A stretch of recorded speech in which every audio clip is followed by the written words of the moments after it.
Angelo Somers, welcome to the show. Good to be here, man. Thank you for having me. I went through your tweets, and I'm going to go through some of them at least, but I wanted to start with everyone gets hurt in relationships.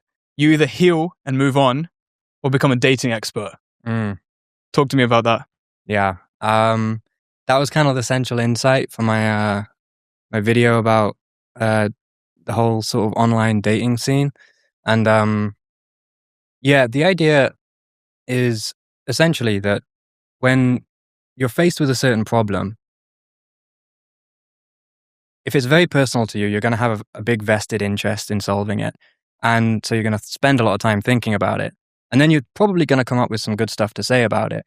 And so then you're probably going to try and post that and make a career out of it. Because if you're good at something, don't do it for free, right?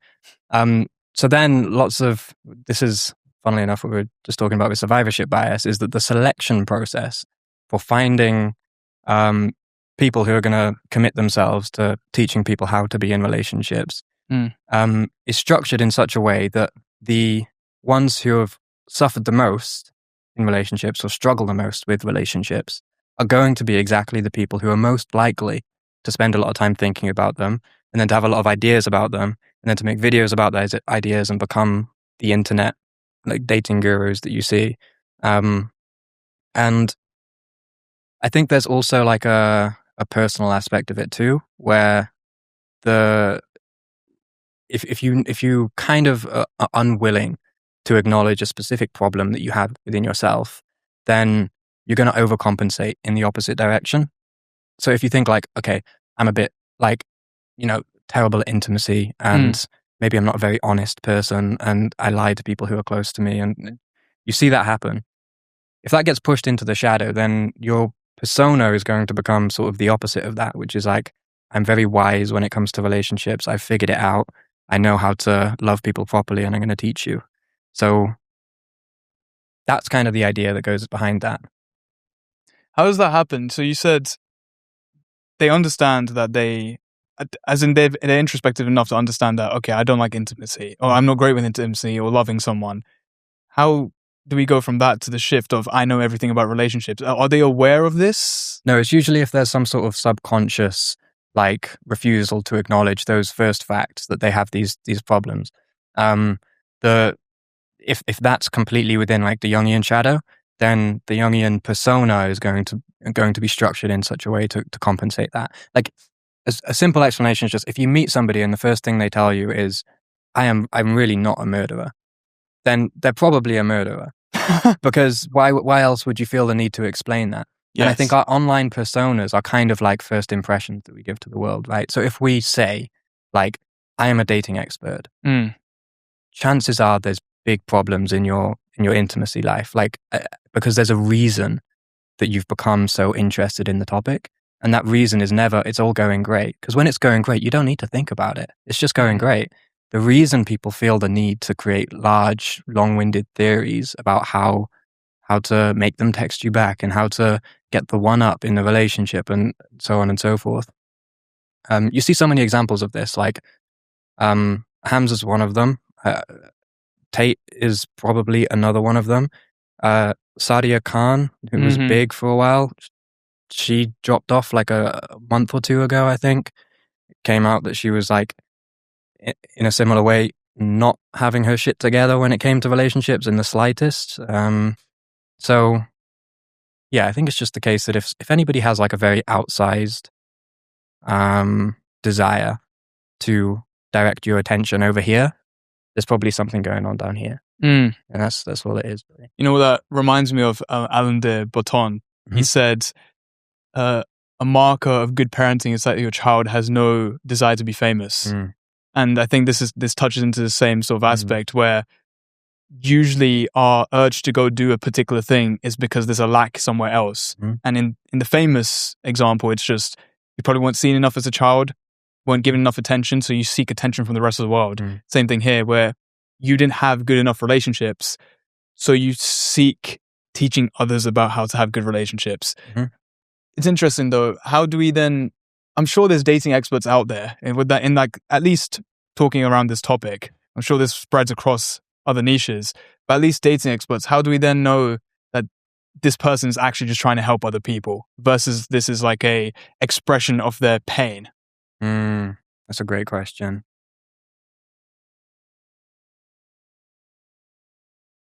I think I would err on the side of, in almost all cases, it's the latter.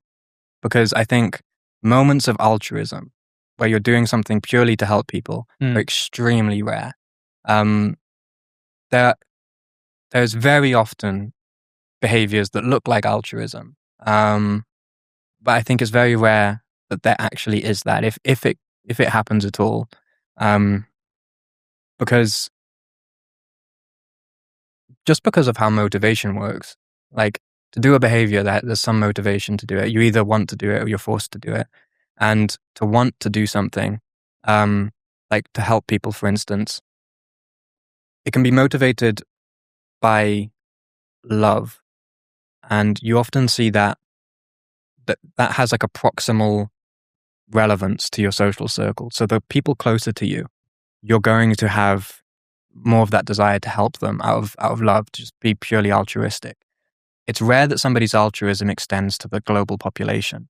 And so when you find people who are trying to fix stuff for everybody, there's oftentimes like another reason that is more selfish underneath it. For instance, I can use myself, like I'll put myself on the table as an example. I started this YouTube channel like a year and a half ago. The idea is I want to help people, right? So there you have the altruism thing. Yes. And of course, there's an element of truth to it. But the bigger picture is like, I want many things. One of them is to help people. Like, sure, that would be nice. Like, am I going to sacrifice my life for helping people? Probably not, right? I'm more selfish than that. Okay, so do I want to be seen to be somebody who helps people? Yes, that's quite enticing to my lizard brain. And then do I want to be seen, period? And like, I was bullied in primary school and secondary school, and there were periods of time where I felt like I wasn't able to get the motion going socially that I wanted to have. And so probably that's a big element of it. And so it's not to say that these people are evil. And I made this clear in the video that I made about them as well. These people are not evil. Most of the time, it's just, I think it was surprising to me to learn just how far into the public domain deeply personal matters can spread. And so the people that you see, like Sadia Khan, for instance, like, I don't know how many followers she had, but it was probably like millions. And very well respected, you know, she's a psychologist. Turns out she's not a psychologist. She faked the diploma and all of this stuff. But it's because like, when you are investing so much in having some kind of like control or influence over your public image, there's almost always, I'd say probably in all cases, except for very few. I think Alain de Botton is a great example of somebody who's leaning more on the altruistic side, because he seems to have genuinely done the internal work such that he doesn't need that stuff so much. But even with him, I'm sure there's an element of it as well. So it's not to say that you can't take any of their advice. Like Sadia Khan gave some great advice, Andrew Tate gave some great advice, Hamza gave some great advice. There's good advice in all of them, but you have to separate the art from the artist and make sure that you're not thinking to yourself, just because this person's advice is really good, this person is really good, because there's rarely such a strong correlation as you would assume. I think to come to these sort of conclusions that you've come to here, there needs to be some introspective work on yourself. And I'm assuming you've done that to understand from your perspective how this applies to you. You mentioned getting bullied. How's that shaped you to the point where you are now, where you've got this YouTube channel, you're talking about all these great things? Do you think that shaped you too? Oh, for sure. It shapes everyone. I think it had some positive effects, you know, like there was some elements of the bullying that I deserved, as is often the case. You know, we like to spin things into very, very like easily digestible fast food narratives where you got the good guy and the bad guy, and like the bully's the bad guy and the victim's the good guy, but it's never that clear. Like there were times where I was provoking the bullies and leading them on to like do more stuff. And then, so like there's elements of it that was for sure character building. I think the downside of it was probably that it instilled some sense of isolation within me.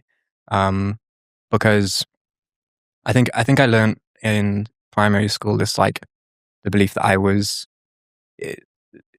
just different from everybody else, and like, which is true, but it doesn't paint the full picture, because the full picture is that everybody is different from everybody else. And so you at least have that in common with everyone, and then that's sort of your re-entry back into the social world. But I think it probably had a bit of that effect, that kind of effect, and I think I'm probably unaware of the majority of the effect that it had.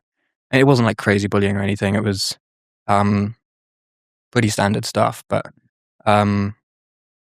yeah, I think I'd be shocked if God came down from the sky and told me that I fully understood the ways in which it's altered the trajectory of my development. I think the likelihood of that is like near zero. Do you think that was a part of the reason you left school? No, I think, well, now you mention it, maybe. Like, I was looking back over the document that I wrote recently to my family to convince them that it was a good idea. And I was just like looking through it just out of curiosity, because I haven't read it in so long. And there was a line that just like kind of stopped me in my tracks. And this is like a 12-year-old Angelo writing. And there was a line in there that said, I was talking about why I don't want to do the traditional route where you go and get the job to get the degree to get the job and then work a nice career until you're 60 and retire. That was like a very strong image I had in my head of like the average life path. And this was me revolting against it in this document. And I said that I really didn't want to be a cog in a machine. And like, it stuck out to me because I was like, wow, this is a young kid that's terribly afraid of being insignificant. And the idea in my head at the time was that I was in some pure blood, like heroic sort of conquest against the system. And I was like, you know, the storyline. But in reality, like, while there was elements of truth in that, like it did take bravery to go against it and to choose my own path. Also, I was afraid of being insignificant. And I think this brings me on to something that I think is like super important for, if there was like one thing I could put in people's heads, is this idea that I've only really come to in the past couple of years, which is just about the opacity of bravery. Like, bravery, you think you know it when you see it, but it's rarely so simple. Like, and there's like a story we can give to explain this, which is, you see somebody, I'm going to give you some information about this guy. I'm going to give you it in two different, one's going to be like a 1080p picture of the story. Okay. Another's going to be like 4K, here's what's actually going on. A 1080p picture is, you see a guy standing on the edge of a cliff, and the cliff is really tall. And for no reason at all, like scary stuff being on the edge of a cliff, for no reason at all, like it's the sea underneath. He jumps off, he jumps into the sea. It's like 60 foot high. Like, is this guy brave? You go, well, yeah, like that was a fucking scary thing he just did. Yes. But then you go, well, here's some more information about him. He has a terribly irrational fear of bees. And just before he jumped, a bee flew right next to him. And without thinking, he just immediately jumped off this cliff. He didn't even know if there was water there or not. Is he brave? No, he's fucking terrified of bees. Yeah. So what can look like bravery when you have a piece of information is oftentimes something far more human when you have the full picture. And I think this like mythology I developed about myself when I was young of like fighting the system and all this shit, I think I failed to recognize just how much of it actually came from fear as well. So I've totally forgotten what your question was, but I hope I just answered it. No, you did. You did answer it pretty well. I mean, what you said about the fear, it's similar to the idea of how if you want to reach a goal, you need to have the goal set of what you need to move towards, but you also need to set something you need to run away from. And from what you mentioned, the thing that you were scared of was being insignificant. I guess this could be a pretty deep question. It's, do you think who you are now lives up to the idea that 12-year-old Angelo would have had in his head? Oh, no. Not even close to. When I was 12, I thought that like by the time I was 18, I was going to be done. Like, that's life completed. Like, I've got my finances sorted. I've got like a really attractive girlfriend who's like everything I could ever want in a partner, you know, like the one true love. I was going to be traveling all over the place, making YouTube videos about traveling, inspiring a generation. Like, I had such high sort of hopes or expectations, I don't know, big goals back then, as you do when you're young. But I think I've ended up somewhere better in some sense, because if I had been delivered everything that I wanted then, I don't think it's exactly what I needed. And there's almost always a difference between those two things. And sometimes getting what you want is the worst thing that can happen to you. And so if everything had gone perfectly according to 13-year-old Angelo's plans, then I probably wouldn't have faced up or brushed up against the harder edges of reality that have like given me that sort of activation energy to come to a more realistic understanding of myself and a better relationship with myself as well. You know, at least with the boom in self-help and stuff, we kind of understood the, like, reading books, theory, knowledge, listening to other people, listening to advice, trying to improve our lives through that. It seems to me that you've come to a lot of those conclusions through empirical evidence. Is there any sort of situations or stories that you can bring up that have significantly shaped you as a person as you are now? So you're asking for stories like the sort of evidence that's led me to what conclusions? I can't think of any particular conclusions, but at least something that you think would have shifted your life trajectory from where you thought it was going before. You know, you said that there was particular times in life where you've kind of rubbed up against the frictions of life. Okay, I see what you're asking. Yeah. I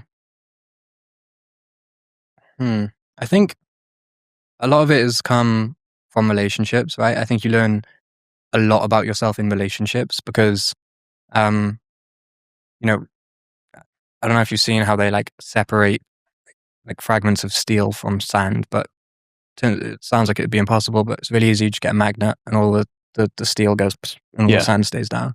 And I think relationships are like that, but for all of your worst character traits.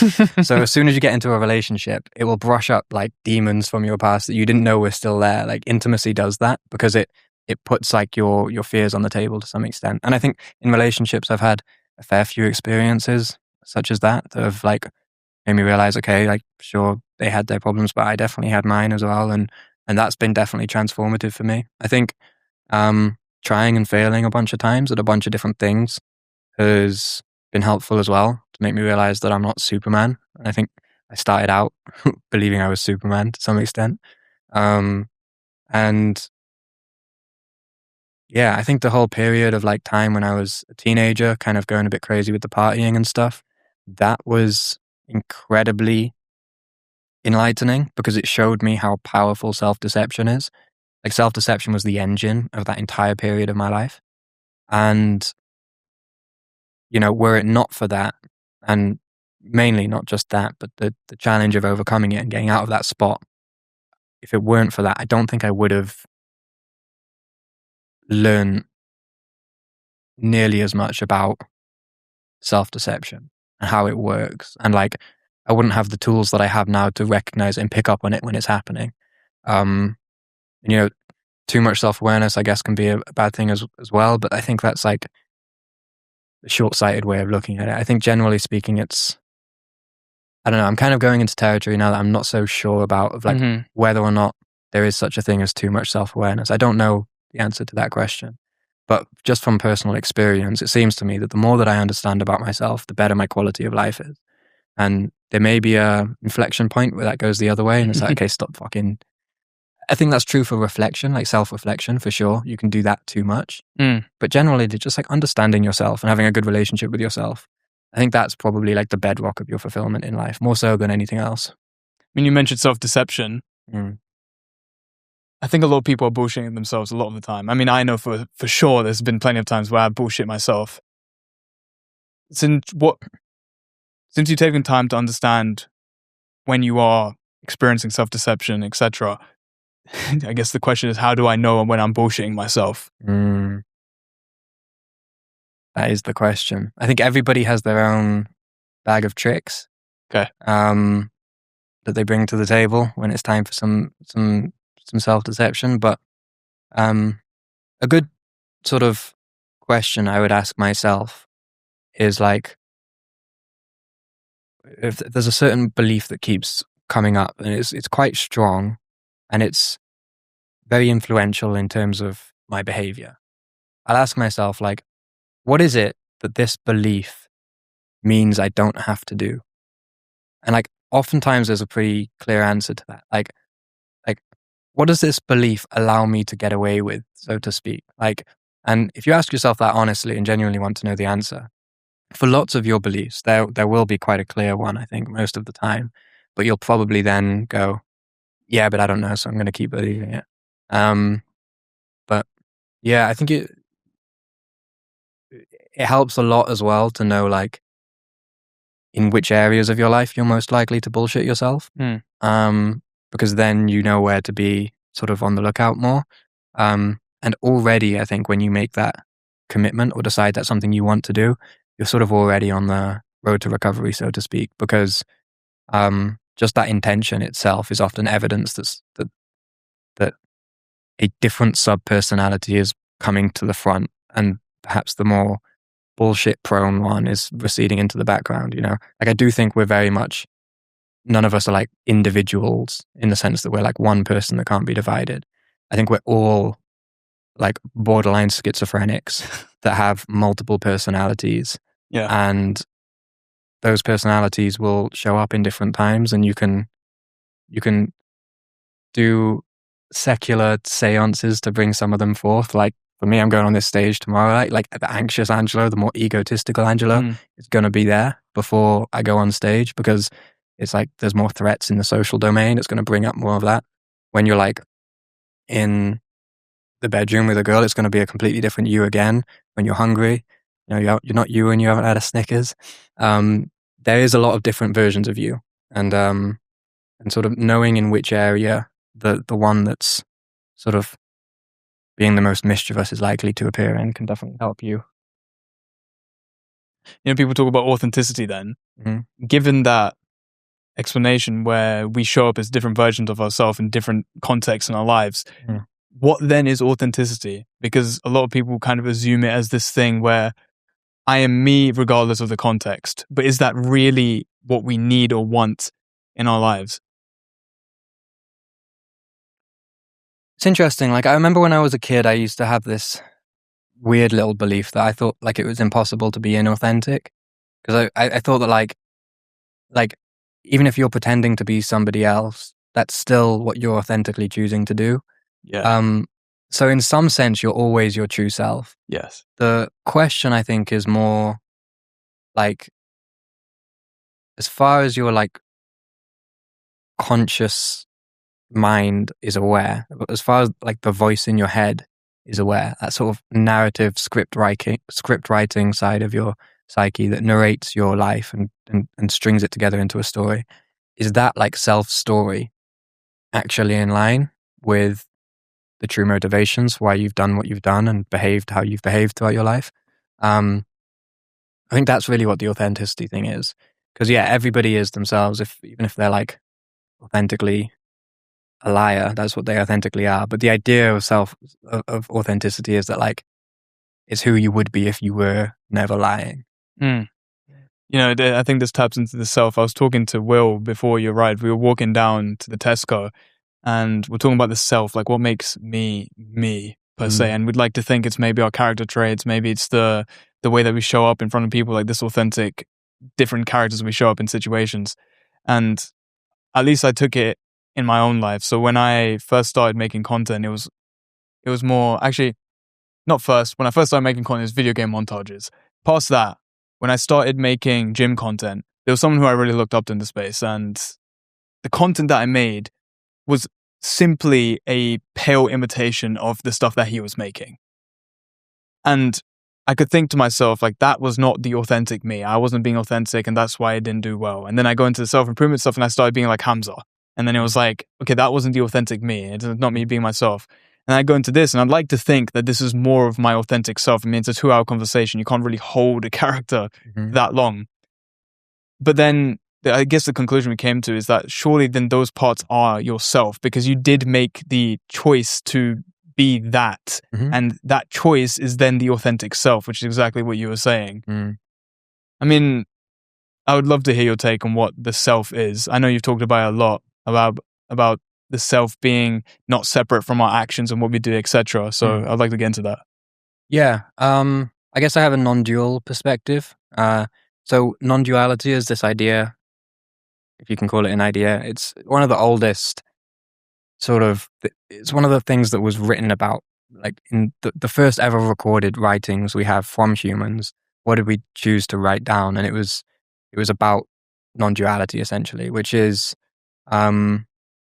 notoriously hard to speak about because all of our language is downstream of dualism. So I guess the question is, what is dualism? Well, dualism separates things into opposites. For everything, there has to be a sort of for every black, there has to be a white. There has to be something through the contrast of which the other thing can be seen. So life, death, self, other, black, white, these are all what seem to us as opposites. And where I think the non-duality comes from is that when you see things as opposites, you tend to see them as discrete rather than continuous. And so a discrete thing is like, it's how you interpret the world. Like you see discrete objects, which just means that they're self-enclosed, self-contained, so to speak, and most importantly, separated from everything that's around them. Yeah. So like there's two lampshades back there, and you see them as two discrete objects, which is just to mean that they're standing like on their own home ground, and they have their sort of essence in themselves. They're self-enclosed in a way. Non-duality is what destroys that border by which the self, could be of a person or a lampshade, is enclosed by itself. So when that borderline stops, it's essentially like a drop of water going back into the ocean. Like a drop of water can hover like there's a water tension on the top for a bit. That's like the discrete view. They're two separate things. When it goes back in, then you begin to see the world in a very different way. And one of the most important ways that your perspective changes is that you no longer believe there are doers behind deeds. So everything that is ever done, like the good example is the wave moving. From dualism, you separate the wave from the movement. And so when you say something that seems quite clearly true, the wave moves, you're actually saying something completely retarded. Because what is the wave besides the movement? This wave thing is like completely invented by dualistic thought, essentially, because you need, again, the one thing to have something else to contrast it. And the lightning flashes as well. Like the lightning is the flash, but we say that it flashes. And even we can't even explain the weather without it. We say it rains. What rains? Like, really, if we were sort of speaking more non-dualistically, we would just say like rain. but we need to invent some ghost behind it, right? Yeah. Because and so when you take that lens and you look at people, they stop being separate from each other.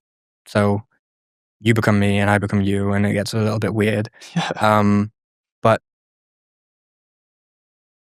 it's fundamentally more true, and everything I've tried to like use words to explain has been stuck within the dualistic frame of reference. So it's impossible to kind of talk about non-duality with words. The closest you would get is just shutting the fuck up and being silent.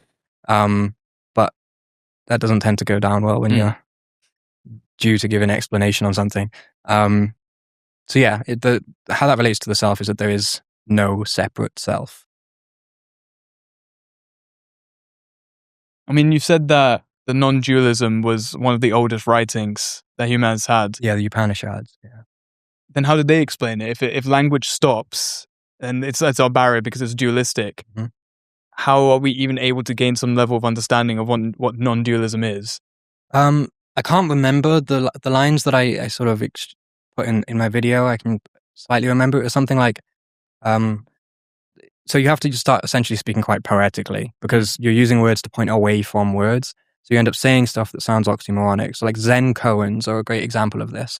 Zen koans are this collection of phrases in Zen Buddhism that are designed to try to trigger this kind of non-dual experience by purposefully making the intellect tie knots in itself, like run circles around itself and trip itself up. Okay. So they say like in the Upanishads, this isn't Zen, this is the Upanishads, but like there was something along the lines of like, all that is near is far, all that is far is near. And it doesn't make any sense to the intellectual mind because the intellect requires discrete objects and categories and separation in order to be able to think about something at all. But when you're perceiving the world non-dualistically, you're not thinking about something different. It's actually the removal of that concept thing altogether. And the implications of that are far bigger than it might sound when you're just like saying it and it sounds woo-woo and stuff. I mean, you said that this sort of thinking in your video about solving nihilism, so this sort of thinking was to essentially find the solution to it. In what way? Well, I think if everybody suddenly had a non-dual experience overnight, I think the problem, I don't know for sure, but I'm kind of in line with Nishitani on this, which is that the problem of nihilism would sort of dissolve along with dualism. Because a good example of this is like, I remember when I was a kid, I asked I really enjoyed, I can't remember what it was some hobby. It might have been when I was doing parkour or like gymnastics, I think it was, because I was even younger. But I asked him like, why do I enjoy doing this? And my dad's a non-dual speaker. He had experiences when he was a teenager as well. Went to a monastery for like 6 years and then now gives talks to people about non-duality. And his response when I asked him, why do I enjoy doing this gymnastics stuff? His response was just like, it doesn't need to be a why. And so if nihilism is, why are we here? What are we doing? The non-dual response is there actually doesn't need to be a why. And it's probably like the dualistic way of perceiving the world that requires, not only requires it understands things through their purposes. This is a great point that Jordan Peterson made, which is that if you're driving your car to work and it breaks down, that's not a car anymore. That's a problem. Like, because it might look like a car, it's got wheels and stuff, but really what a car is it's a thing that takes you along the road from point A to point B. It's not a thing with wheels because a skateboard isn't a car. It's not a thing that seats 4 people because, a couch isn't a car. It's defined according to its purpose and its function. And we don't know how to define existence itself because we're like, for what function, for what purpose does existence itself exist? And the question I think dissolves in the non-dual perspective, because in that perspective, naturally the sense that there needs to be a why in order to understand the thing that you're looking at kind of dissolves along with the dualism. This very much reminds me of your idea of the tapestry of life and the question, life is meaningless. Is life meaningless, or what is the meaning of life? Can we get into that? Go on to explain to me what the tapestry of life is. So the idea of the tapestry was like a visual metaphor that I used in this video titled Life Isn't Meaningless, the Question Is. So that if the question is what's the meaning of life? The idea is I was putting forth this idea that like, what if the question itself is meaningless and that's why we can't answer it? What if the question doesn't make any sense? And so I sort of like tried to use this metaphor of human experience being essentially threads in a grand tapestry. And I smuggled in the non-duality by saying that like you only experience one of those, like these different threads. So it could be the experience of love, the experience of chocolate, the experience of doing a podcast. All these different experiences, like, are their own slightly different colored thread. And in a single human life, all of these threads converge and form a string that it's a unique color. Like your life will have a slightly different vibe or flavor to anybody else's in the world. And like that string then interweaves with other people, which are other strings in this tapestry. And the idea, like, what's the meaning of life? It's like an attempt to zoom out and see what picture we're really painting collectively. Sort of what the question, like, what are we doing here? It's what it's getting at. It's like, what are we actually making? Like, is it just, if you zoomed out, would it just be completely like a random mess? Would it be beautiful? Would it be hot? Would it be impossible to look at? Like, what would be going on? And so in that video, I tried to essentially use that as a visual metaphor to remind people, including myself, of the intrinsic meaning in like qualia, like the pre-intellectual, pre-verbal, pre-conceptual quality of experience is intrinsically meaningful. And so the intellect, which can operate in a kind of like self-enclosed area up here, like in the intellect, can kind of like convince itself that it's all meaningless, even when everything that you're interacting with daily contains meaning. Like water has meanings. It means relief of thirst. It means, the cup. You could do all these things with the cup. You could throw it at somebody if you wanted to. Like there's so many things you can do, and always in your life you're experiencing something that is very intense. Like you can say a lot about life, but one thing that you can't really say is that it's not intense. Like life is an incredibly intense experience, and that intensity itself is meaning. And so the idea that I was exploring in that video is like, what if there's just too much meaning and we can't parse it? And that's why all the questions around like, what's it all for, are trying to like pin it all down on like one specific thing and say, that's it. That's why we're here. That's what we're doing. That's what we're working towards. That's the goal. Because we just can't bear the idea that we might have already arrived. Like, this might be it. I don't know. It's just already arrived at the meaning. I'm just really struggling to grasp onto this, mostly because at least the idea that I just am, and that there's this vision of the future and the past, and this search for meaning is just like the question itself is circular, right? I can't grasp onto that, mostly because I get the sense, at least, that having meaning per se, or like at least my perception of having meaning is something that helps me get out of bed in the morning, for example. But then if we come to the conclusion that I just am, and I'm sort of this observer watching it all kind of unfold and just experiencing, I wonder how that just, I'm sure that would trip up my own life, because if I take it through that perspective, then there is essentially no meaning because I'm just experiencing. I have no autonomy in that sense, right? That's true if you're separate from the experience. Like, and this is where the dualism sneaks back in again, because like, true, yeah, if you are separate from your experience, if you're the experiencer, which is already separate from the experience, I see. Then at that point, yes, you're like some soul trapped inside of like a flesh robot that's like going about the time and you don't have any control over it or anything. Like non-duality goes way deeper. It's like you are the wall. Fuck's sake. Like that wall is literally you. Okay. Which just fucking, it's just like, I know it sounds a bit like nonsense, but like, I mean, you can try to find evidence that it's not the case through physics and whatnot. Like you can look and say, okay, well, where's the edge? Where do I stop and the world begins? And you can't find that edge.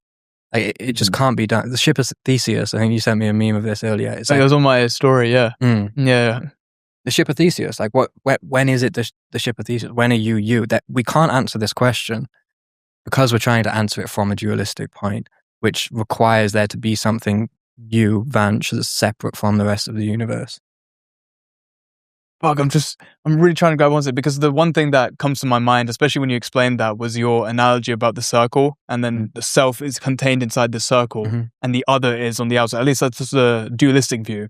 I'm getting a hang of this. Yeah. And sort of that's bad news, by the way. Getting the hang of it is the worst thing you can try and do with non-duality, because it's not something that it literally cannot be grasped.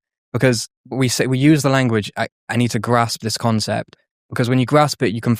To grasp something is to find its edges, to get around it. But already, as soon as you have edges, you have dualism. Fuck. Because there's separation. So it really is something that cannot be grasped conceptually at all. There's really no point thinking about it or trying to bring the experience about. It really is a complete dead end in terms of like, as far as your will is concerned.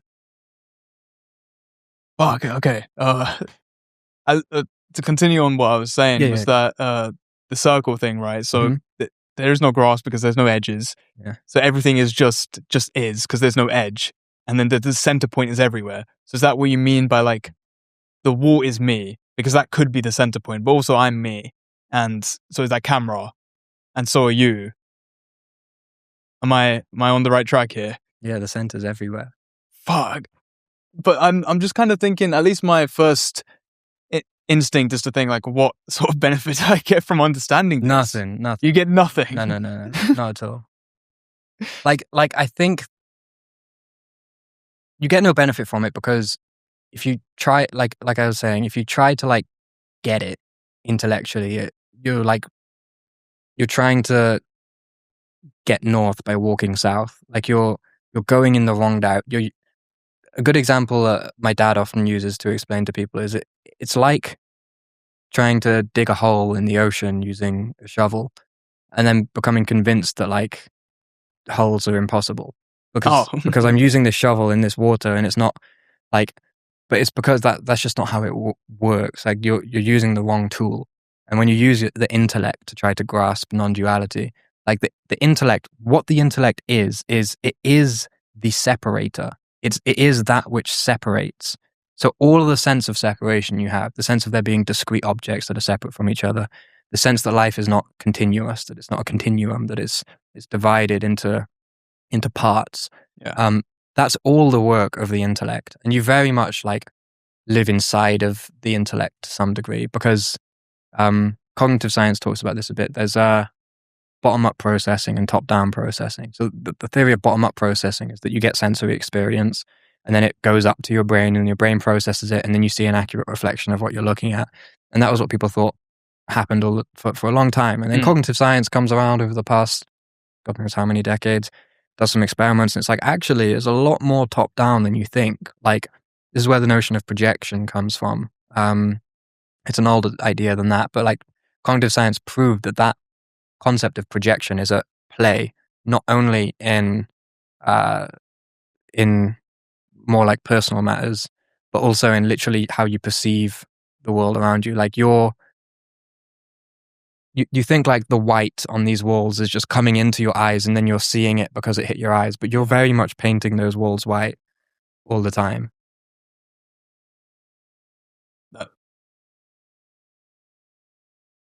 That's like going against anything that I've tried to understand, at least with like the colors of things and then the way that we view things. I mean, Alex O'Connor spoke about this a little. I can't remember what podcast he was on, but it was saying like, if I look at this table, right, it's broad stroke, it's brown, right? Mm-hmm. But the table isn't actually brown. It's like reflections of light that are going into my eye, and then I'm seeing it as brown. Mm. But that, what you just said, just seems like a contradiction to that, and You used the perfect example, because like it looks brown. You've never seen brown in your life. Because this isn't even non-duality. This is just like the neuroscience, like not even neuroscience, it's physics. Brown is not a color. Like you can look this up. Brown doesn't exist. It's just dark orange. Like orange is the only wavelength that actually exists. And so when you look at brown, you're actually just seeing like a darker version of orange, but you can categorize it as a different color, as brown. And now you've got a new thing. You've got a new object. Oh, okay. It's exactly what you're doing with the lamps. You're categorizing, and then you're seeing the category. So what, I'm assuming with that example, right, it's just because brown, the particular color, I'm sorry, this conversation, this is a complete mindfuck. Yeah, whenever I try and talk about this with people, I always think like, why do I, because it sounds so silly, but sorry, continue. I mean, I just know I sound crazy to everyone. Bro, it's okay, we both sound crazy, at least discussing this sort of thing. Right. At least I think with the brown example, because brown doesn't exist, it's just dark orange. I mean, for example, behind you, there's an orange ring. Yeah. Orange wavelengths, like with that orange light, there's an orange light, and I see orange. Mm-hmm. How does that work then in that case? Have you seen orange in your dreams? I mean, I can't recall seeing orange. Have you seen any colors at all? No, I don't remember seeing colors in my dreams. You've seen stuff in your dreams? When you're in a dream, like you're fully convinced that's just reality. And then you wake up and you go, oh, that wasn't reality. That was just a dream. But this is reality. Wait, I didn't get. Wait, what? I'm like, I'm really trying. Because when you're in a dream, like there's other people, there's a storyline going on. There's people who are separate from you, who are maybe they're chasing you, they're trying to get you. There's all these weird scenarios that happen in dreams. There's other people in your dreams, and yet all of those people are you. Fuck. Because it's all in your head, right? Yes. So every single character you've ever met, every single person you've ever dreamt of is you, like including the entire environment that you're looking at. Because it's all, you can at least concede that, right? It's because you wake up to the real reality and you go, oh, that was all in my head. That was just being generated by me. But we get the sense when we're like sober and awake that the experience we're having isn't also being generated by us. Because I don't know why. I'm not a scientist, but. So are you suggesting that this reality, like this here, we are outside the dream, is being generated by me? Yeah.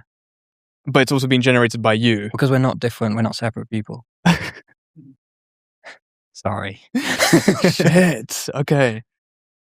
I mean, fuck, things just are, right? Yeah. That's just kind of how reality, things just... You know, let's move back further into the conversation. It's not wrong. Okay, move back a little further, and we'll touch onto a different. Back to reality. Yeah, let's get out of this fever dream. So, another one of your tweets. I know you talked about your own sort of philosophies that have dictated, at least trajectorized your life, right? And one of the ones I came across, at least again in your tweets, was, I just summarized my entire philosophy in 2 sentences. The belief that the juice is worth the squeeze is not a product of the juice. The juice is the product of the belief that it's worth the squeeze. Go on, tell me about that. This summarizes your entire life. Yeah. I think I've often had the sense that I've had a thought that has summarized my entire philosophy. And it's always different thoughts, so I don't know how the math works on that. But that one, it's an important one. Because, it's a question of sequence, of like what thing comes first. So first let's establish the metaphor. Like you've got the squeeze, which is the effort that goes into life, and you've got the juice, which is the rewards that you get out of it. And lots of people want to like, they think that there's going to be like, that they'll get some reward, or they'll see the reward. They'll see from a nihilistic perspective, they'll see the point of life, and then they'll go and squeeze because they've seen the goal or the reward. When I think actually it's the wrong sequence. It gets the causality backwards. I think if you just start squeezing, if you just start putting effort in, the reward then comes about. Like even the goal then comes about because that the motion's like sort of there already. But if you constantly wait, like I need proof that life's worth living, and then I'll put effort into it, you're never going to get that proof. But if like on essentially faith, you just put your back into it for a bit, it's amazing the difference in the quality of your life experience from when you're in this sort of more sort of apprehensive approach and reserved approach where you're like, no, I need to, like, the world needs to prove to me that it's worth being in, that it's worth, but the game needs to prove to me that it's worth playing. And you'll just end up doing, you'll never get that. But if you just start playing and really giving it a genuine go and like putting real effort, even into small things that you're doing, like, you could pick up any kind of like job or hobby or something. And if you really give it your absolute best, it's amazing how much more rewarding your life becomes instantly. And so like the juice is very much like the squeeze comes first, like and what comes before the squeeze is the belief that it's worth the squeeze. And we often think that like when we get enough rewards, then we'll start believing life is worth it. And we know from looking at people who have got all the rewards and then killed themselves, that's not how it works. And obviously it's a complicated topic and there's more to it than that. But I do think that a lot of people who are in a situation that I was in, like when I was like 17, 18, would be shocked at how much their experience of life can qualitatively change just by like giving a real 100% effort at something, and it doesn't matter that much what the thing is, I don't think. Is that one of the things that led you into, I don't know, you've done a lot in your life, fucking massive amount. So you went from, well, the entire 12-year-old period is still kind of like I can't even grasp the fact that you did it all of that at 12. And then you went to write a book on Bitcoin. Then you did videography, I'm assuming, where you love making, well, things look beautiful. And then you went into the content making. I'm assuming this is the sort of philosophy that's driven you into all those things. Yeah, well, it's the philosophy that saved me when shit was going wrong. Like when I was sort of 17 and like in that period of time, I just couldn't see the point of life. Like there was a period like after enough time of just like letting loose and letting myself do whatever I wanted to do, which ended up being partying and drugs and stuff like this for a while. I did that for a while, and then I was like, I can't see why I should bother with life. And the sort of uphill climb back to above water was there was a clear moment that I can remember where, like, I think it was from listening to Jordan Peterson, where he had spoken about taking the smallest possible next step. And I had decided, because I literally had nowhere else to go at that point, I was like, everything this guy is saying is pissing me off, like, to my core, because like life already is so painful. Like I'm not getting any of the rewards that everyone else seems to be getting. I'm not getting the happiness or the fulfillment or the enjoyment. Like nothing's even really very fun. Like what's in it for me kind of attitude. And I was like, and you want me to do stuff that is even more effort and hurts even more. And I was like, I really resisted it for a while. And then at some point I remember thinking like, but I can stay the same forever, or I can just try this thing. I'll try it for like a week. I'll try to just like put some effort in and lean forwards a bit. And I did. I went out into the garden, did the first workout that I think I had done in like over 3 years. I literally just like said, okay, I'll do 30 push-ups in the garden. That's it. That's how much I value your opinion, Jordan Peterson. It's worth 30 push-ups. I'll try it. And I went out there and I did these 30 push-ups thinking to myself, like, this is nonsense. Like, the problems I'm dealing with are existential. Push-ups are not going to solve them. Then I did the push-ups and they solved them. Wow. Because obviously not instantly, but it was that trajectory change, because I did them and I felt better. And instantly my brain made the association of like, more effort means more reward. Holy fuck. And like, it sounds so simple, but when you're in that like rut, your brain really hasn't got that connection going on.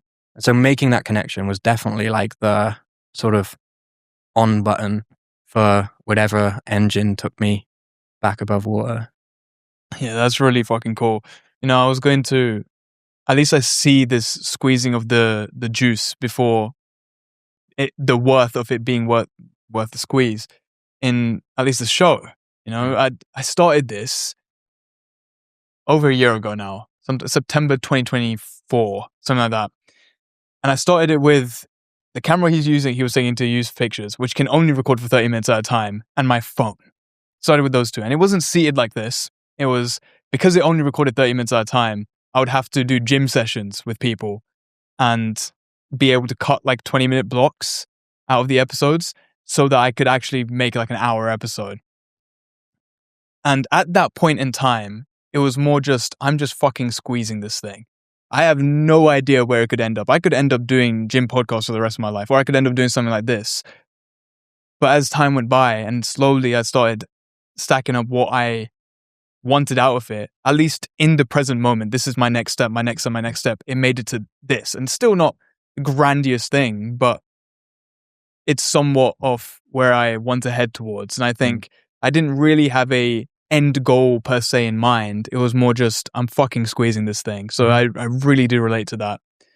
You know, what you mentioned about at least with the juice and the worth of the squeeze, it reminds me of you said something about the drug addict who takes drugs because they think life is meaningless, but they never think that they think life is meaningless so that they can take drugs. I mean, I don't know how much it relates, but go on. Can you talk? Yeah, it's a very similar concept, right? It's about getting the causality backwards. Like, oftentimes we have events that will occur so close together that it's hard to see which came first. And for a lot of people, it's like, oh, I sort of started doing drugs, and like it was around the same time that like I thought I started, think life was quite meaningless. And so you go, well, I must have started doing the drugs because I started to think life was kind of meaningless. And what people rarely ever sort of consider is that sometimes the conclusion comes before the evidence. And so the conclusion that life is meaningless might actually the conclusion that I should go and do drugs might actually come before the reasoning, which is because life is meaningless. And you oftentimes create the reasoning to justify the behavior in the first place. And so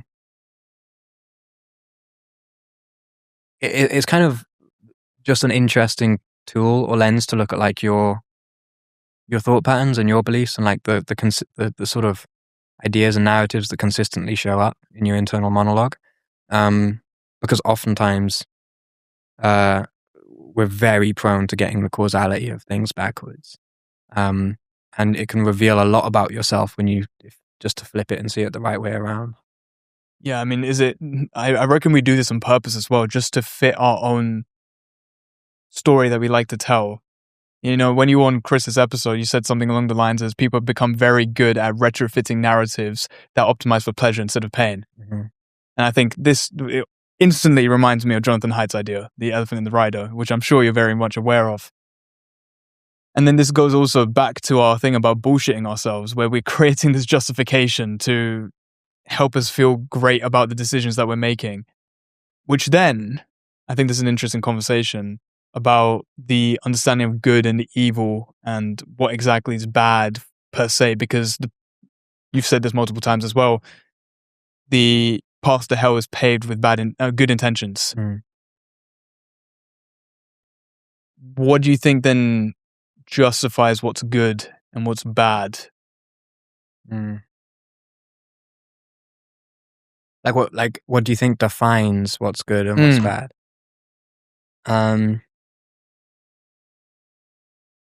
I think it's completely goal dependent. So I don't think you can have good or bad without a goal. And so once you have that goal, then instantly you create a whole set of good actions, good behaviors, and bad actions or bad behaviors. And you could construe that as good and evil as well. But I'm not sure really where I stand on the whole question of like whether or not morality is objective.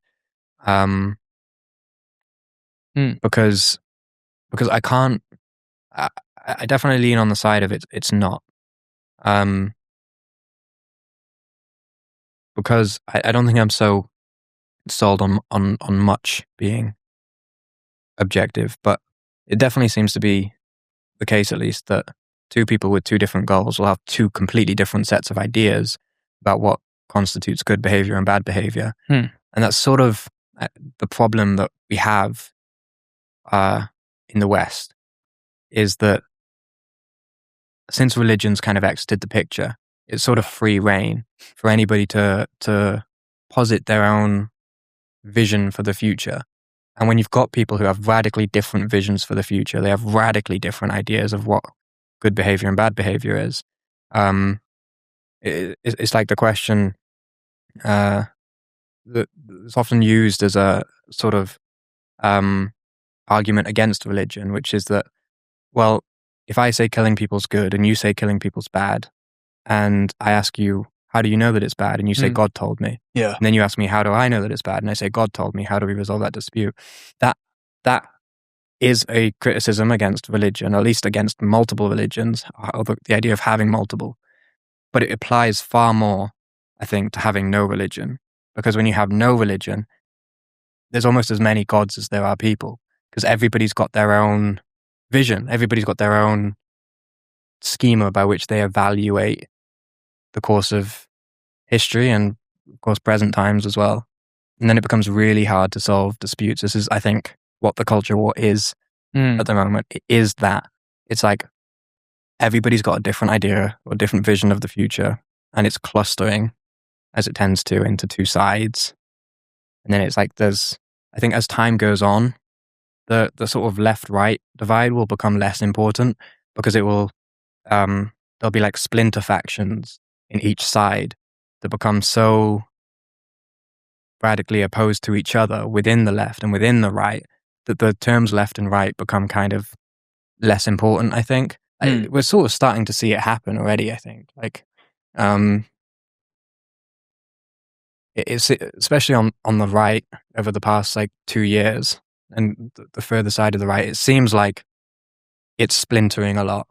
And there's like, maybe I'm just seeing it more on the internet now. I might have been doing that for a while, but from what I've seen, at least on Twitter and stuff, it seems like it's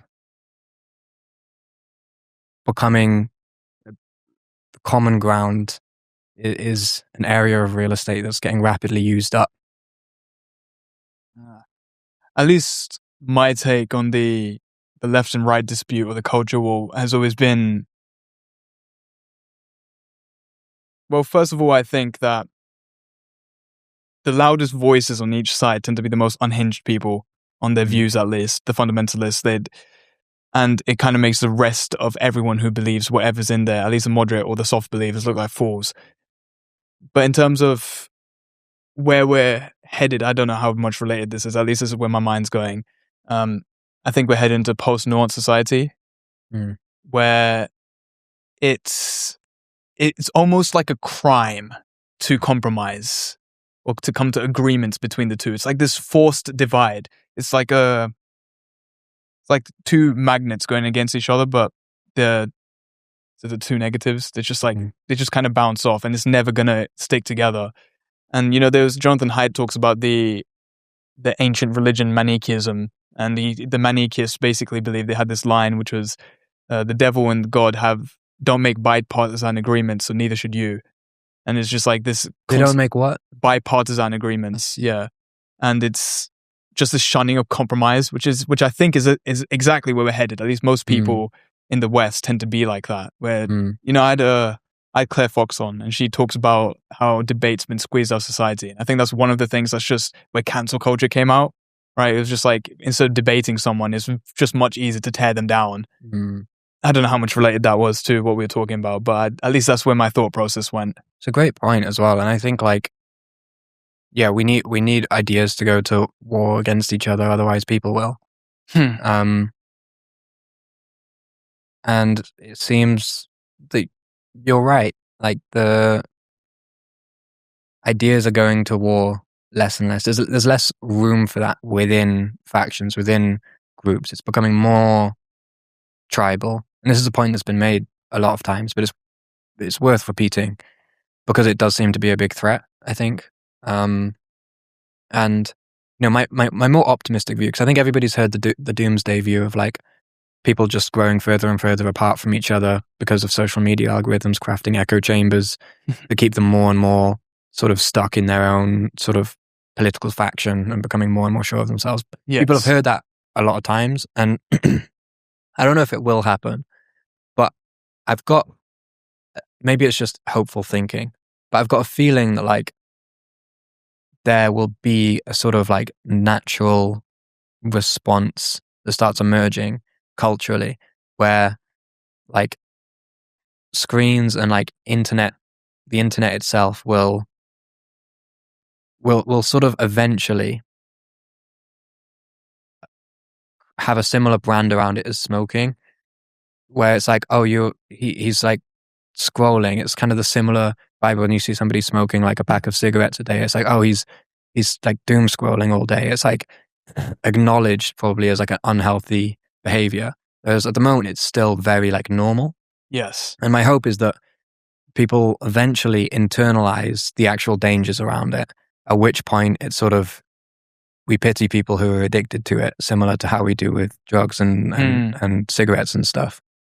That would be a more positive view, because if that happens and people actually touch grass more, I think most of the problems that we face do, if not disappear, they drastically reduce in intensity. So yeah, maybe that'll happen. Maybe it won't. I think it's a pretty positive outlook on where we're headed. I mean, it's this similar sort of like this kind of Dunning-Kruger effect. Yeah, and like the midwit meme. You know, yeah, I think it's somewhat like that. And eventually, maybe we reach that point on the other side where it's like, okay, social media shit, which is kind of what it was like at the start.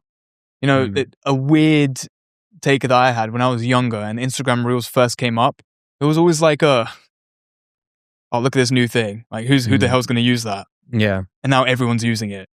And it's just, I think we're heading towards at least near the top of that midwit meme. And hopefully we do come back down. Is that optimistic view? I'm assuming you've been touching grass to come to this conclusion. Yeah, but I'm bad when I'm in Wales. Like when I'm traveling about, I'm a lot better. But as soon as I go back to Wales, my hometown, like there's not really anything to do there. So I'm inside a lot because it's wet and rainy. And at that point, it's like, yeah, I'm fucking on YouTube for like 3 hours at a stretch. And it's like, this isn't good. Yeah. My screen time gets silly when I'm in Wales. And so a lot of it is environment design. But I think, you know, we're seeing it like with the like running and stuff is becoming far more popular now. People are getting really more, like you can see it echoed in the fashion trends, like Arc'teryx is suddenly super big, and these more like outdoorsy brands are becoming more attractive to popular consciousness, because I think that's what we're kind of longing for and going for as well. Like, it sounds a bit sad actually, but I heard a stat from the UK that a bunch of people have, like young men have started dying on mountains because they've decided, you know, fuck this, we're going to go hiking, but they just massively like overestimate their ability to go hiking. It's kind of sad to laugh at, but yeah, a little bit. But weird stat to choose as evidence, but there is evidence out there that like people are getting more outdoorsy, and I think that trend will sort of catch fire, and it'll eventually sort of be uncool to be online much, to be like very active on Instagram and stuff like that. Hopefully that happens, because I think there's nothing like social pressure to change behavior on a large scale. It literally is the crucible or the source of behavioral standards. So yeah. It's almost like, again, I do wish this sort of thing happens, because it would also force me out of my own house. But in terms of, it's almost like this uncomfortability of the mention of the thing. And I think that is supposedly what I'd be happy with us heading towards. You know, this is like a weird direction, like a switch of the conversation I'm going to take you into. But you mentioned environmental design, right? And at least recently, the point is jealousy here, and it's something that I have been thinking about. What I've realized is I am the most jealous of other people, at least in my industry or my niche or even content making, when I'm not doing the thing. If you get what I'm saying? I know you've spoken about jealousy before, so I think this would be interesting to touch into. I get incredibly jealous if I'm just, like, say, for example, podcasting. If I see someone else doing the thing and I'm not doing the thing, whatever reason there may be, the jealousy just shoots through the roof. Like, just constant envy. At least when I've been doing this for the past week, not a single ounce of jealousy has come up. Because it's like, I know I'm doing the thing. What do you think of jealousy? Let's talk about it. Well, I'm creating this program called the Compass Program. And in that, so it's the idea is I'm trying to help people who feel lost. And in that, there's a section for kind of figuring out what you actually care about if you feel like you don't care about anything. Because I think that's a spot that a lot of people are in, where they're like, I just don't know what I want to do. Nothing sounds appealing. I know I've been there. Like, that's probably my biggest struggle, is like finding fucks to give about like any career path, really. Yeah.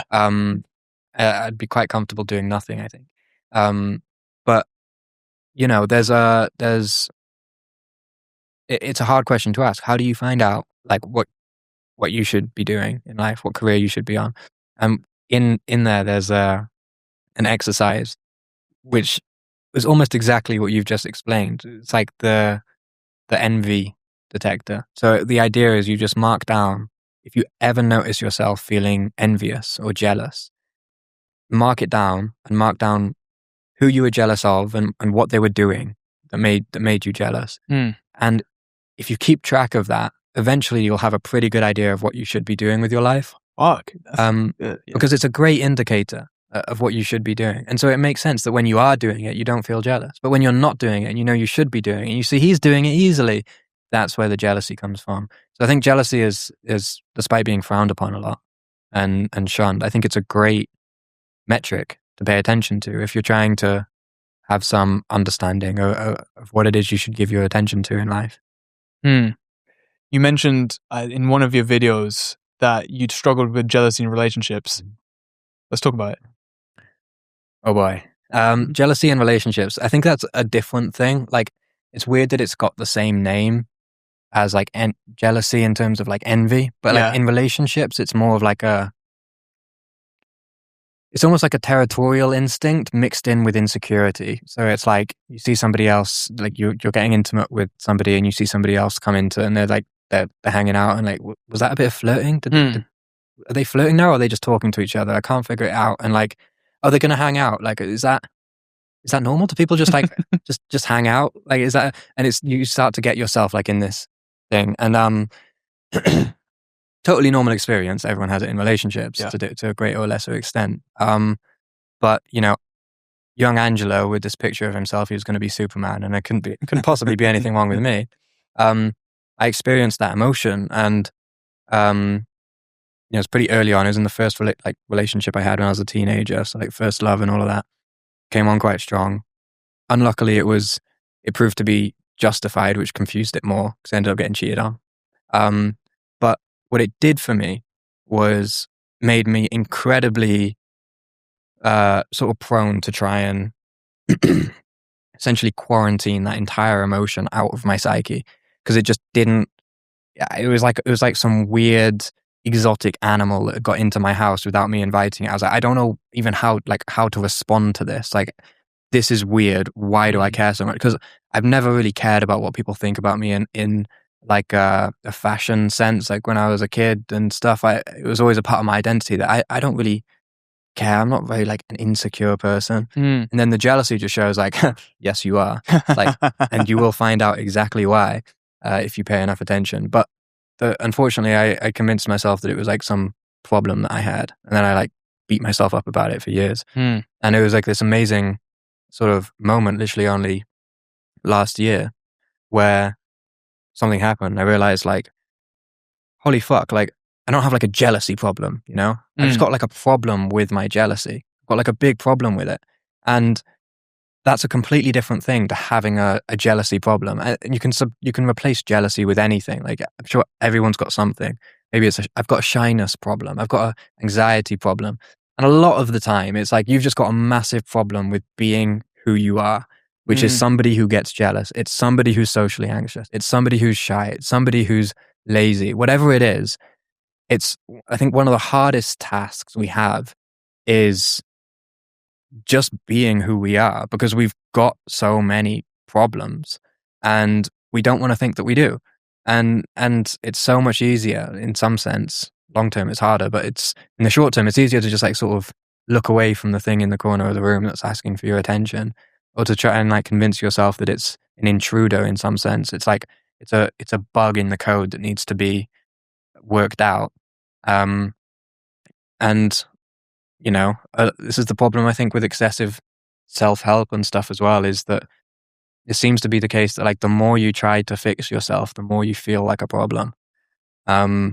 And you know, that was a big lesson for me, because fixing myself and stuff has always been such a big part of what I've been trying to do with my life. I've been wanting to do the inner work, you know, the deep work and stuff. And it didn't really occur to me that like, what if I'm like, you know, causing many of the problems that I'm solving by trying to solve them. Like every solution has like 3 problem children that then you try and you solve those 3 problems, but the effort that it took to solve them birthed other problems. And it's like when you're trying to carry your laundry and you drop a sock and you pick up the sock and now you've dropped another one by picking that one up. And it's like, you could do that your whole life, or you could just say, fuck that sock. I don't have that sock anymore. The sock's on the floor. You know, the sock is obviously a metaphor for a certain character trait that you wished you had. Maybe it's confidence. Maybe it's security in relationship. Maybe it's whatever. If you just go like, all right, how could I possibly expect to be perfect in the first place? I'm just going to continue walking. You might save yourself a hell of a lot of effort. It is fascinating. These are one of the first steps into self-love, right? Accepting those traits that are you, instead of trying to castigate them from yourself. But this separation, again, back to like the dualism thing, we're separating this character trait from ourselves. This isn't us.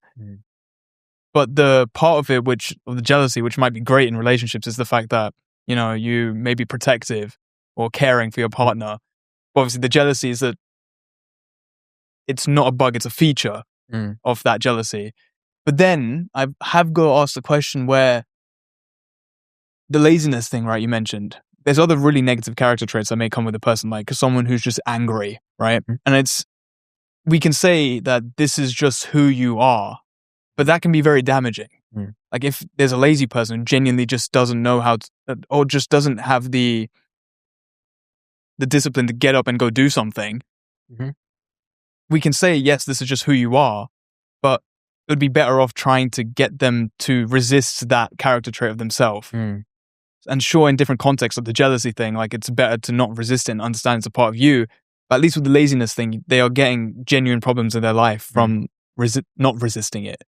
So what about that case? It's a great question. I asked myself that for a long time, and I think I've come to an answer. And I think it's similar to the thing, like the 1080p versus the 4K picture of somebody. It's like when you have that question, it's because you don't really have enough information about the person. Like the anger example is a good one for this, because okay, say there's somebody, he gets really angry and he, you know, overly punishes his son, and he's like too aggressive with his son, and he's too authoritative, and the son is scared of him, and it's not doing anything good for him or for his son.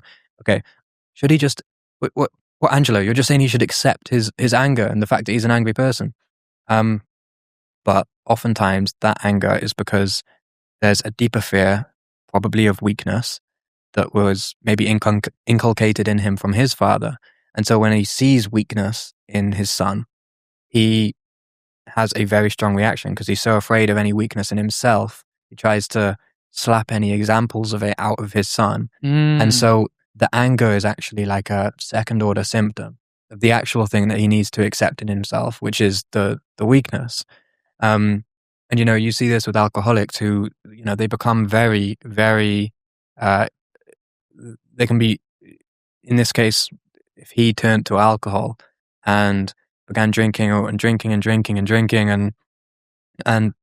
becomes more and more sort of sure of his own strength because like life's so hard and yet he's managing to do it. He's got this alcohol problem and he's pushing through it and he's managing it, and he can feel quite prideful because like, yeah, I'm holding it all together, when the solution was to let it all go. And so, yeah, it's hard to tell on first looking at somebody,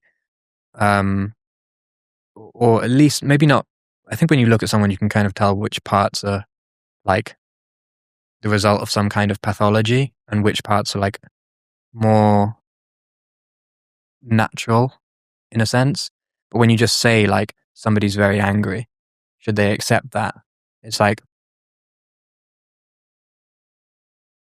if they're angry enough for somebody else to notice it, then there's probably something else that's causing that reaction, such as a fear of weakness, for example. Yeah, it's interesting. That's a really good answer. To move on to something else, I was always interested in your one video where you titled "All the Dirtiest Souls Smell of Soap." One of the things you mentioned, or at least I think this may have been one of your tweets as well, part of it was, we bleach our blood just so our wounds don't look so offensive to passerbyers. Let's talk about this, because, well, what does that mean? I'm glad you picked up on that. That was one of my favorite lines from the video. Yeah, we bleach our blood just so our wounds won't offend the passersby. I think in that video I was like, it wasn't like a philosophical video or anything. It was very much just an expression of an emotion that I was feeling at the time. And like the whole script is just me getting that off my chest, essentially. And I think I'm still not sure what it was that I was sort of feeling when I wrote that. But, I think I was seeing like the sort of over-sterilization of people in the public eye. Like there's so many people who are like super well put together and always seem like perfectly shaven and well. Like they're all sort of, there's something just a bit too clean about them, and there's something very tight about the way that they sort of show up in the world. Like it's all, you meet some people and you get the sense that it's like more of a performance than a person. And I think in that clip I was just talking about how in such like a public facing world where we've got such a big emphasis placed on public image, because we all have brands, even if we're not internet personalities, we still have a brand because we literally have websites. Our Instagram handles are our own personal websites where we market ourselves to society. And that kind of visibility, I think, pressures people to pretend, to bleach their blood, to sort of whitewash the realist parts of them because they're afraid of being seen as like something messy. And probably because they've seen everybody else's, the way everyone else presents themselves, and they've overestimated how big of a correlation that actually has to how they are as a person. And so lots of us, I think, go about this world feeling that everyone else just has their shit together and we just can't get it to work.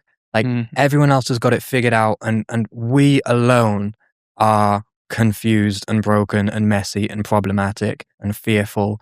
And it's just us. And like everyone else, look at these celebrities. They're like going out. They're not even afraid of the public eye. They're like managing stuff. These politicians in their suits. Everyone looks so well put together. The lady on the TV telling me what the weather's going to be next week. It all seems so clean and well put together. And me, like I'm fucking getting ill and there's snot coming out of my nose every time I get ill. And like I've got these weird emotions related to like my early childhood that I can't quite figure out, and I don't know where I want to go, and I don't know if I really care about the people that society tells me I should care about, and does that reflect bad on me? And then we go into the world and try to just like bleach all of that blood so that it's unoffensive to other people, because we're so much more concerned with being embarrassed and being exposed in some sense than we are with our relationships with ourselves. So we prioritize like how we're perceived over like externally over how we perceive ourselves. And that can completely disconnect you from yourself, I think. Yeah, I love this idea mostly because, I spoke about it in my little update video that I made on YouTube, and it was just, sometimes I think to myself, like, even though like I haven't got a huge platform, even then I'm doing this thing, I'm doing this podcast thing, and I'm posting on my story, and maybe there's some subconscious trait in myself thinking, oh, I want other people to think I'm valuable, etc., whatever. But at least in my head, people kind of look at what I'm doing and think I have it all together. They might see the fact that, oh, this week he's gone and done 4 podcasts on Monday, 3 on Friday. Oh, what? He's doing the thing. He's really got it together. He understands himself. He can bring up stuff from his head, for example. But it's like, no. That's literally my response to it. It's like, no, I don't know what the fuck I'm doing. And at least speaking to you reinforced that belief to me. Not to say that you don't know what you're doing, but it's like, I don't think anyone does. I don't know what I'm doing.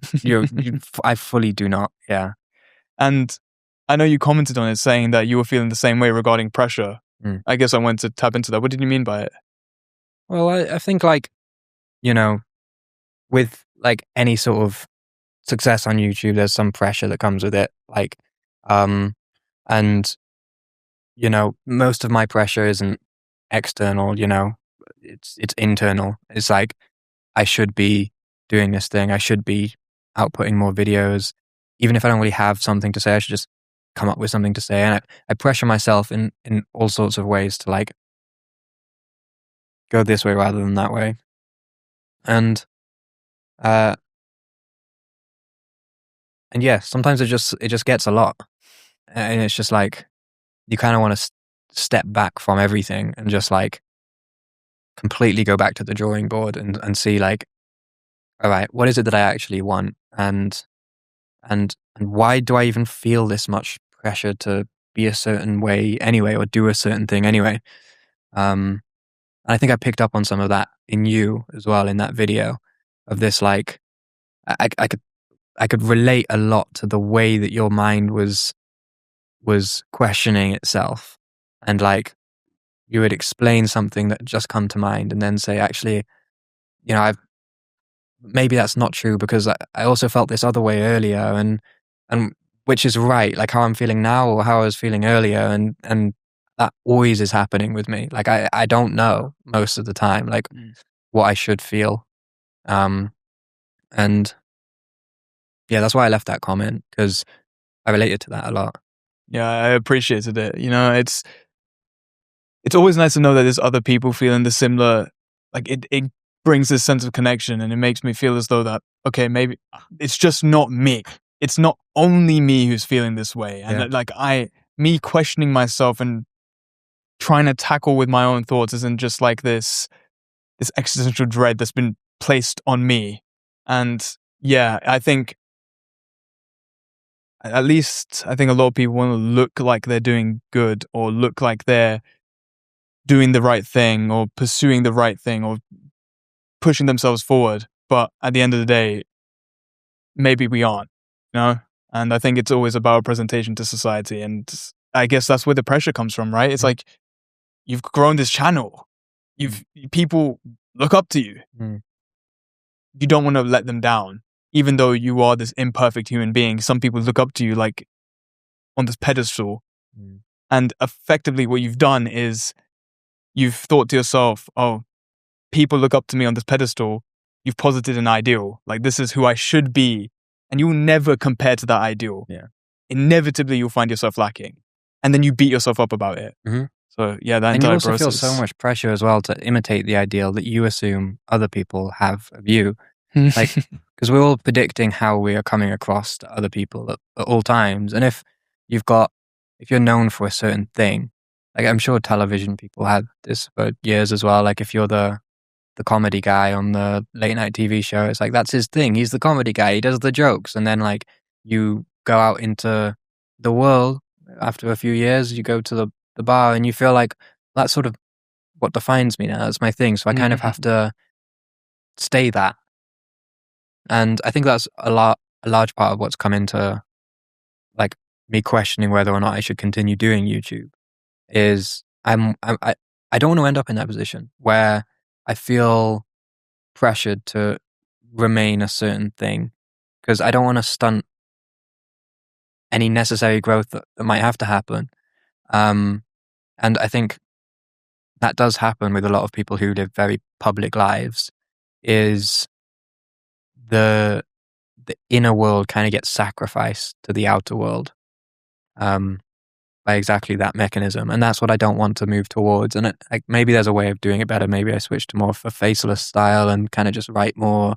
I don't know yet. Like, this is where the pressure comes from. But yeah, I do understand. It's kind of like dance monkey dance, And Sam Ovens did say, right? Chris Williamson talks about this a lot of the time, but Sam Ovens said to him, well, Chris asked him, why did you quit YouTube or like posting content? Sam said, I felt as though I had to live up to the person who I put out to public in private.